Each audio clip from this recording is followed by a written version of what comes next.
A sweatshop is modern day or postmodern day slavery.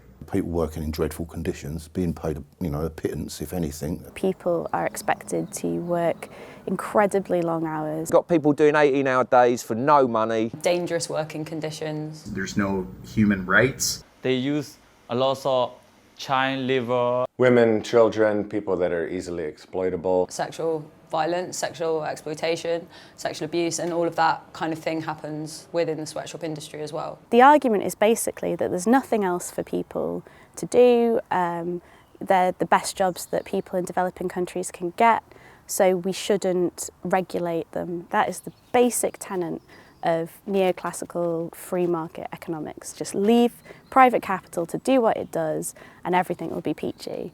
Now, I think that's clearly bollocks. Don't be one of these people who's just like, Yeah, but they're earning. Without the sweatshops, they'd be begging in the streets.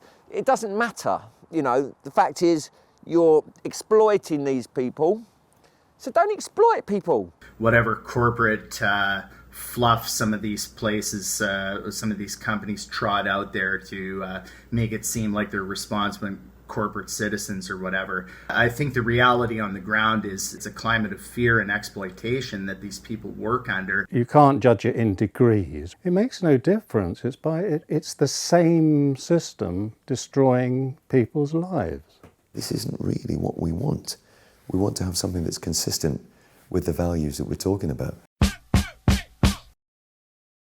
The only reason why working class people essentially have ever gotten a share of the pie is through fighting for it. Places that are not only sweatshop free but are union as well, so the labor's getting treated well. We're down for the unions, aren't we? I think unions are a really important source of power in terms of challenging the bosses. I think strikes are a massively important way of moving forward. A decent minimum wage, regulation of hours, and really importantly, a recognition that workers have the right to organise. Obviously, workers' co-ops are a massive step up from sweatshops because you can ensure that people are working for a living wage. It doesn't take a sort of brain surgeon to sort of think that we all ought to have dignity. It's simple, really. I'm mixed race, my dad was a first-gen immigrant, and the punk scene is like one of the few places where I see people really caring about this kind of global, international solidarity. Bands, pride themselves on being DIY, so doing everything themselves, but they've overlooked where they buy and source their t-shirts from. You might have a punk band that's selling some t-shirt with some slogan about workers' rights, fuck the bosses, smash capitalism or something, and it's on a commercially produced t-shirt. It's a complete contradiction. I think a key one for us is that the majority of sweatshop workers are women, so you can't really be in a feminist band and then support the exploitation of women through the use of sweatshops. It's just hypocrisy, isn't it? If on one hand I'm saying freedom and peace for people, and there's some kid working their little fingers, little jobs, sort of to make my trainers or whatever. Absolutely, we are all hypocrites. I don't think anyone's totally perfect, but I think there are quite simple things that we can do to avoid pretty major hypocrisies. And we're as guilty as lots of other bands. Let's just blame ourselves. It's not all my fault, and it's not all the band's fault, and people. We're trying the best we can. I mean, we're all upholding capitalism anyway. The punk scene works as its own little mini capitalist system. But then further supporting exploitation within that system is pretty bleak. I opposed putting Holiday in Cambodia in a Levi's commercial, and my main reason for opposing that so vehemently is because of the sweatshop issue. It's an ongoing struggle because it all, to me, comes back to, can I live with myself if I know somebody making stuff that I'm getting money from or has my name on it? The people who make it are being treated absolutely horribly. I guess in the punk scene you can do your bit. Practice what you preach. You can make a difference. It ain't going to take that much just to spend a little bit more, get an ethically sound t-shirt. And be proud about it. You can't look at everything in terms of financial expense.